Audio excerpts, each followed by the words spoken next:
Yeah, so g'day everybody. Another video. I know it's been a while, and I've been thinking about uploading a lot. It's kind of like I'm questioning what my kind of goal is with YouTube at the moment, and just my goals in general. I'm still programming. The next video I'm thinking I'm gonna publish like sometime this week.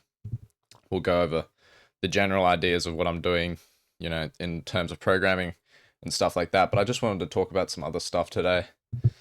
That primarily being like the topic of work ethic and stuff, which I feel is pretty popular these days, the whole topic of work ethic. Especially among like social media influencers and stuff like that, and like successful people. Typically, you know, they've all got pretty strong opinions on what a work ethic should and shouldn't kind of be like. But yeah, I guess just for me, like I've been feeling the question right about work ethic. And I guess that's coming from, if I were to give some background before we started like this whole video, I've just dropped out of uni, recently. And I was kind of going to do a dual degree of like computer science and business, right? So it was like, it wasn't like the craziest degree, but it was also, it's like, I'm for uni if you're doing like formal education, like you're going to be a lawyer and stuff. I understand those arguments. I felt like uni wasn't for me, and the reasons was I just felt like I could learn what they were teaching me faster where I given my own time. But given that I've dropped out of uni now, and so I've been doing the whole thing of trying to learn it, faster, faster on my own for a while now. And I wouldn't say I'm not learning faster. Like, I'm definitely learning faster, but there was definitely some kind of preconceptions that I made when I started off this whole journey with how much work I would be doing that I don't think were fully accurate. And it's kind of led to me feeling overall pretty disappointed with myself for like what I feel is not very good reasons. I started playing COD yesterday again, by the way, so I'm pretty awful. Please excuse the terrible gameplay. But yeah, so I came in with some unrealistic expectations, I'd say. So far, a day hasn't gone by that I haven't, touched coding, that I haven't been programming and stuff like that. But it's much more regarding the volume. And I think there's just a weird precedent set on volume.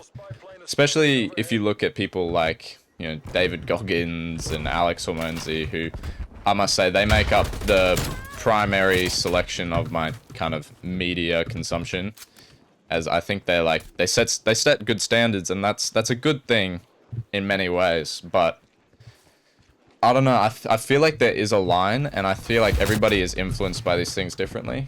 I think if you tell a man who's already working hard to go work harder, then he's going to work exceedingly hard, whereas if you tell a slacker to go work hard, then maybe they'll work, just hard enough. And I think there's a big, like, kind of discrepancy primarily in definition there. So I guess the first thing I want to talk about is, like, what is work? Because I feel like that definition isn't covered enough in these conversations. They'll go tell you to, work all day and just be productive all day. But they'll never tell you what they do in their day that is considered by them to be productive, And in many of the instances, like with Goggins, right, you hear these stories about his productive days, right? He'll tell people about them. And I'm not an avid follower of Goggins, I must say. Like, it's mostly from podcasts and cross-references. I hear about it, and say I'll get like a clip of Joe Rogan saying some ridiculous thing that he did, and, it's a whole pat on the back thing.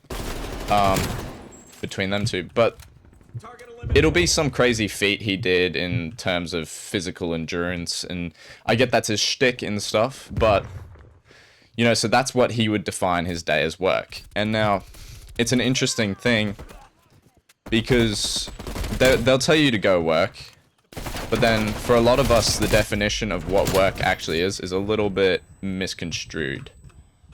So his work would be to go and run all day, but then for many of us, that isn't actually a practical way to see work, because, that's not really how you make a living. That's not really how many of us would progress in our careers. It doesn't apply to us directly. And it's a similar thing with Alex Hormozy, who I really like the guy, I must say. But his message has been, I don't know, it's been frustrating me recently. And whether or not this is because I am a cop-out and I'm not working as hard as I could be, or if it's hitting a nerve in a sense that I am, you know, I'm the exact person who it should be, you know, targeting. But he makes a lot of these comments of, you know, you're not working hard enough. And he'll reinforce this with his own work ethic, which I'm never going to say that Alex Hormozy does not have an incredible work ethic. He definitely does. I think there's a reason why he is where he is, and it's very clear to see that he does work hard. But it's just that not everybody is really considering following the same goals as him. Sure, if you're just looking to make money and what you do for that money is kind of what he does for money, right? Like if you're a fitness, if you want to work in the gym industry and you want to make a good, well-functioning gym, then his logic probably applies really well to you, right? But I found so far, at least for what I'm trying to do in the degree of it being programming, that there's different kind of limitations around what you can and cannot, you know, accomplish in a day. So I find it really difficult to kind of see where I am in regards to work ethic and what other people's work ethics are like in comparison to mine. I wouldn't expect anybody who's, you know, running, you know, a newspaper agency, for instance, and, you know, they're just publishing blogs and their job all day is sort of to go approve different newspapers, just read through them, make sure there's no cuss words. He can do 6, 7, 8 hours of work with minimal kind of effects on his mental state because he's sort of just ticking boxes. So I can't really see a person like that going to a scientist and saying, hey, you only solved 20, you know, mind-breaking problems today. You're not working hard enough. So I think there's definitely a consideration that needs to be made in terms of the type of work that you do, you know? And that's something I've been trying to combat recently, and it's sort of like something I've been researching.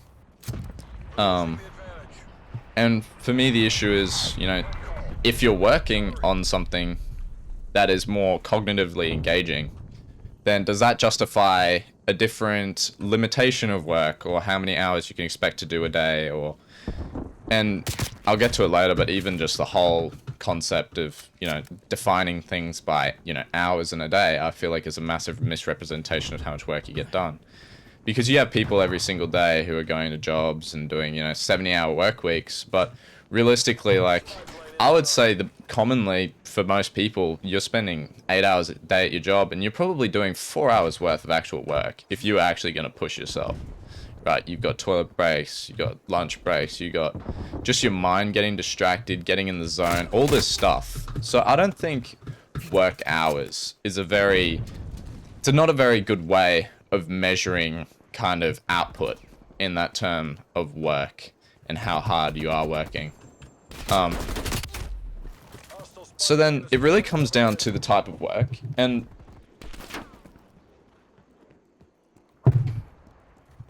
I don't know if it's just me, but it feels like there's not enough of a distinction there in terms of that, because I've had periods of my life, and like, I guess people call these seasons of life, and it's a fair way of putting it.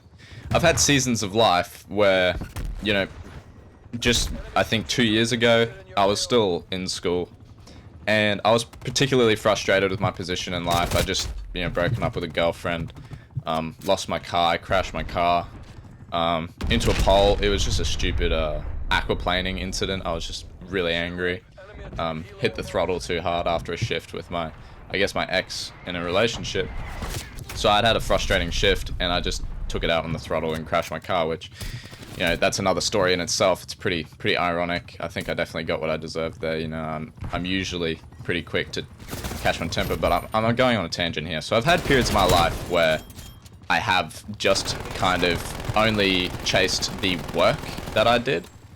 And during that time, you know, that I crashed my car, I had a lot to, I don't know how that got up there.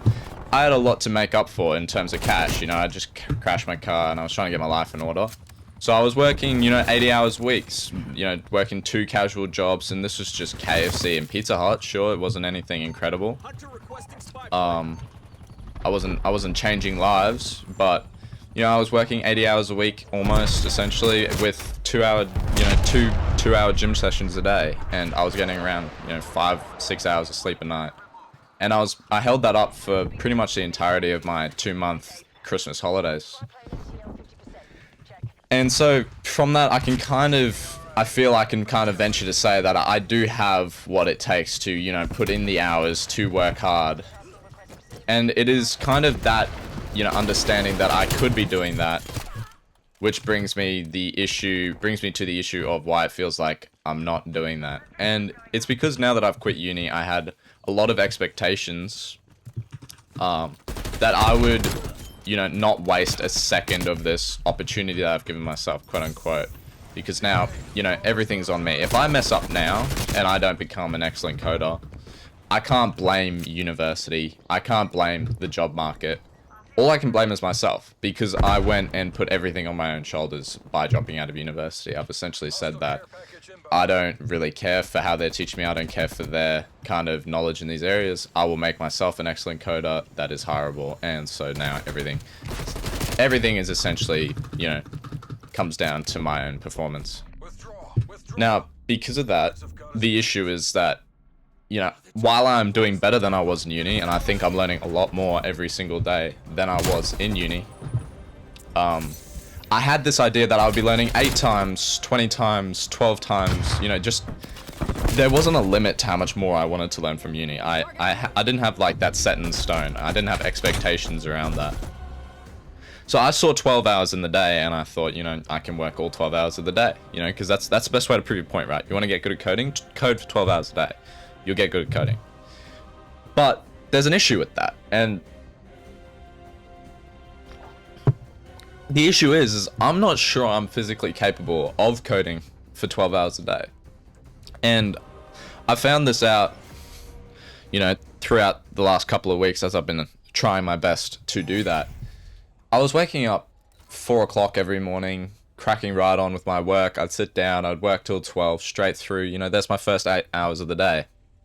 And then I would have lunch and I'd work more. But it was work. I would sit at my desk for 12 hours of the day. But I'd say, 3 or 4 hours, maybe 5, if I'm pushing it, were actually productive hours. So then it comes back to this question of sort of how much can you actually work in a day? There's such a drive for efficiency in the modern day, but I don't think anybody's actually measuring results. I don't think there's as much measuring of result as there is input, and I don't even think input is a measurable it's not a measurable metric in this situation, because I feel for most people, everyone's got a different definition of input. So I would sit at this desk. I really wish I didn't have to listen to this guy's mic. What the hell? I would sit at this desk all day, and like I said, I'd get 5 or so hours of productive work. So naturally, when I hear all these other people saying, I work, 80-hour weeks, I do this, I do that, that was crazy, right? So it just felt like I was massively underperforming the goals that I'd set for myself, and it still does. I'm still coming kind of to terms with the whole situation, because frankly, I'm not too happy with it. I really wish I could work 12 hours a day, and maybe eventually I will get to that point, that I can work 12 hours a day, because at the moment I am learning as I go, and I'm sure that takes a different kind of mental tax. So maybe once I, have a better understanding of the field I'm in, and, I'm not always having to research and learn and teach myself as I work, maybe then I'll have a bigger throughput of, actual work, because, it won't be so mentally taxing in that sense. But at the moment, it is what it is. I'm getting 4 or 5 hours in a day of actual productive work. So this felt pretty inefficient for, the standards that I'd set for myself. And especially if you for instance, you see those clips of Elon Musk describing how he was working in the first days of his startup. He was working, 12 hours a night, he was working overnight, 7 days a week. And I guess, I don't know what his definition for work was. I don't know what that work looked like. I don't know anything like that, but it sets a precedent of, 7 days a week, 12 hours a night, you know, it's sort of, it feels like that's the goal. And it's like, well, I can say I work, you know, I can say I work 12 hours a day by sitting at my desk for 12 hours a day and, you know, doing, quote unquote, my idea of what valid input is to, you know, count as work. But I feel it's unethical in my mind, because whenever I consider giving myself that credit, there's a part of my mind that says, well, you know, you could actually have been doing more. You know, you sat at that desk, you weren't actually working. But then that's an issue, I think, more in definition than in my quality or standard of work. As I think, you know, everybody has different standards for what they would consider work. And so this is why I hate that whole idea of, you know, saying, look, I did 70 hours of work this week, because, you know, your 70 hours of work could realistically look like 40 hours of work, whereas 40 hours of work compared to, you know, Joe's 40 hours of work. You know, you guys get the same amount done, just with larger intervals. And, you know, does that mean Joe's a slacker because he worked 40 hours that week? And you're a hard worker because you work 70, but realistically you both got the same amount done. So I don't know, these are difficult questions, you know, and I feel like, so far as it goes in terms of passion and such, you know, I don't think, you know, everybody is suited to do the kind of work that could actually be done consistently for 12 hours a day, you know? So some people, they do work 12 hours a day, you know? You've got laborers in China, and that's their life, that's their existence, is they work 12 hours a day in these factories. And it could even just be a situation where, you know, I live in comfort, and so I've kind of got this idea that because I live in comfort, you know, like, it's harder for me to do what they do, and, you know, I make these excuses for myself, you know, I don't actually have to work, because I can actually just, you know, convince myself in my head that it's okay to be a grub and work 4 hours a day and spend the rest of my day, you know, hanging out with my family and my girlfriend and, you know, spending time with people, because, you know, there's a lot of, you know, voice for that as well, that's an important thing to do in life. And, you know, I can use that as my excuse, or, you know, my reasoning for not, you know, doing that work. So there's many ways you can justify to yourself why you shouldn't have to work as hard as other people. And there's always, I think, going to be people in life who work harder than you. So the whole metric of this work hard thing is very misconstrued. I don't think it can be measured in, you know, numerical hours of work, because, again, there's that input discrepancy of definition, you know. I don't think anybody will ever be able to clarify that definition, because, you know, that's a very difficult thing to do. Some people are more honest, some people are less. So you always have people saying that they work heaps.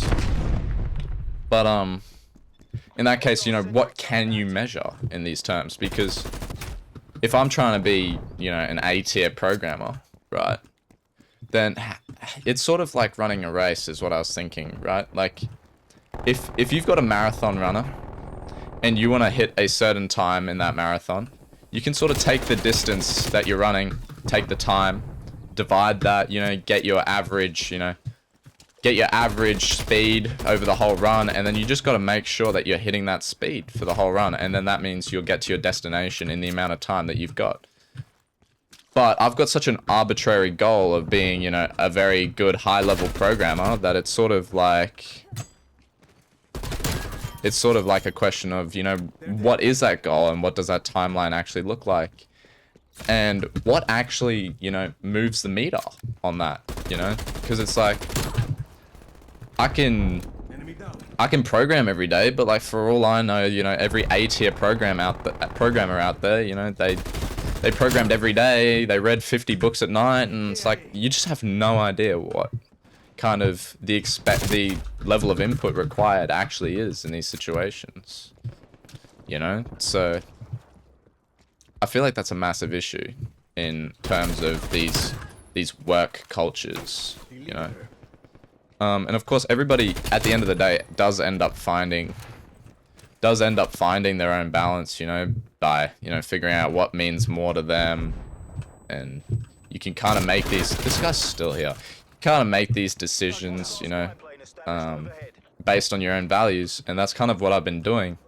And so I've come to the conclusion that, you know, I don't think I'm going to work all day on programming. I don't think that is an effective way to, you know, kind of live my life. I don't think that's going to get me to my goal as efficiently as I can. And that's kind of the realization I'm coming to. And that's coming alongside the other realization that if I were to work all day, you know, like if that were a goal of mine, maybe it doesn't always have to be programming, you know? So maybe I can spend that 4 hours a day of optimal time for me to program, you know, doing that, programming. But then fill the rest of my day with other tasks, such as, you know, recording these videos and, you know, doing stuff like that. That is also, I guess, in a sense, a measurable way to say I'm productive. That just doesn't have that same mental, you know, kind of tax that programming does.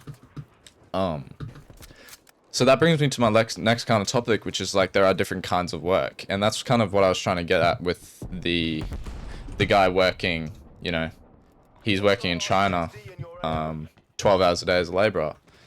And I've heard a lot of kind of discussion as well about the fact that, you know, the mind will tire before the body in a sense. And there are jobs that you can actually work all day in. And so I think there's like got to be different, you got to have different standards depending on the work you're doing. But that also means that if you are, say, someone who's like a programmer or you're a scientist or you're doing things that just, like, I could even just be dumb, and like that could be a reason why I'm not able to spend as much time every day programming.